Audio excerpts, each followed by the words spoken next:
Raquel Dodge diverge da PF e pede arquivamento de inquérito de Aécio. Tucano foi acusado de ter maquiado dados do Banco Rural entregues à CPI dos Correios. Brasília.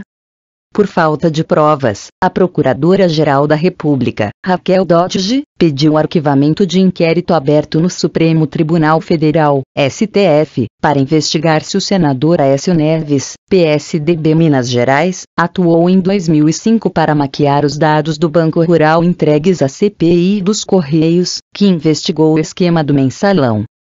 O documento vai em sentido contrário ao relatório finalizado em maio pela Polícia Federal, PF, segundo o qual havia provas contra Aécio. Com o pedido da Procuradoria-Geral da República, PGR, a tendência é que o relator do caso, ministro Gilmar Mendes, determine o arquivamento.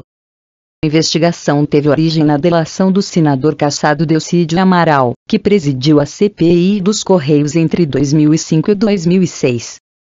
Ele contou, em um dos seus depoimentos, que a quebra dos sigilos da instituição financeira, envolvida no escândalo do Mensalão, comprometeria políticos tucanos, entre eles Aécio, que então era governador de Minas Gerais. Para evitar que os tucanos aparecessem na investigação, Aécio teria participado da articulação para maquiar os dados do banco juntamente com o então vice-governador Clésio Andrade. A ponte entre Aécio e Delcídio teria sido o ex-prefeito do Rio de Janeiro Eduardo Paes, DEM, que na época era deputado pelo PSDB integrante da CPI.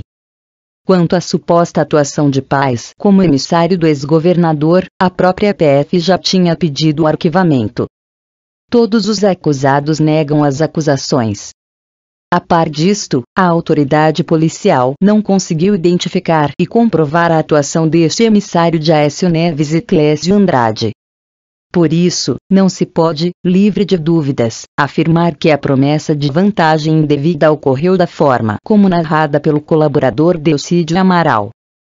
Em realidade, sem que o inquérito tenha comprovado quem é o portador da mensagem com oferecimento de vantagem indevida, sequer é possível afirmar, com o nível de segurança exigido para oferecer denúncia, que tal oferecimento tenha ocorrido, avaliou Dodge, que depois acrescentou. O fato de a atuação de Delcídio do Amaral beneficiar os demais investigados pode conduzir a suspeitas de que atuaram para que o então presidente da CPMI concedesse mais prazo ao Banco Rural. Contudo, este juízo de possibilidade é insuficiente para embasar a denúncia. No relatório de maio, o delegado da PF Eliel Jefferson Martins Costa teve avaliação diferente. Segundo ele, o objetivo de Aécio era esconder os vínculos do Banco Rural com as empresas de Marcos Valério, operador do Mensalão, e o governo de Minas Gerais. Na época, ele disse que tinha provas indiciárias, ou seja, indiretas, que remontavam a 2004 e, no seu conjunto, apontavam a culpa de Aécio. Em outras palavras, o delegado disse que o envolvimento do senador tucano teria sido provado a partir de fatos que, reunidos em ordem lógica, possibilitam ao investigador afirmar que Aécio não tinha como não saber ou não ter participado da trama apurada. Naquele ano, as empresas de Valério receberam 50% da verba de 30 milhões de publicidade do governo de Minas Gerais.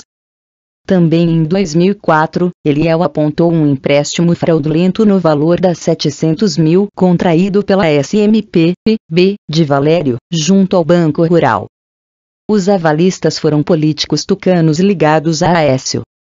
Em 13 de junho de 2005, pouco depois de o ex-deputado Roberto Jefferson denunciar o Mensalão e a atuação de Marcos Valério como operador do esquema, foi feita uma operação para ocultar o nome dos tucanos, que foram avalistas da transação.